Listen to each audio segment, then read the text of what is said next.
কার কি সমস্যা বলো?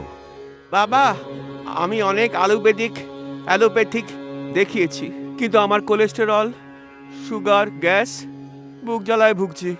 বাবা, আমার মেয়ের কিছু শারীরিক সমস্যা আছে, ব্রেস্ট টিউমারও।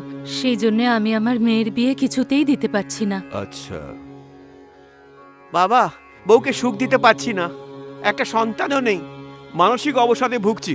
আচ্ছা। বাবা, আমি হাঁটুর ব্যথা, হাঁপানি, অর্শতে ভুগছি। বসো বসো। বাবা, আমার ছেলে প্রতিদিন বিভিন্ন নেশা করে বাড়ি ফিরে আসে। তোমাদের সব সমস্যার সমাধান একমাত্র জার্মান হোমিও ল্যাব, কম্পিউটারের মাধ্যমে। আবার গ্যারেন্টি সহকারে। জার্মান হোমিও ল্যাব, আপনার সমস্যা আমাদের সমাধান। হলদিয়া, দুর্গাচক।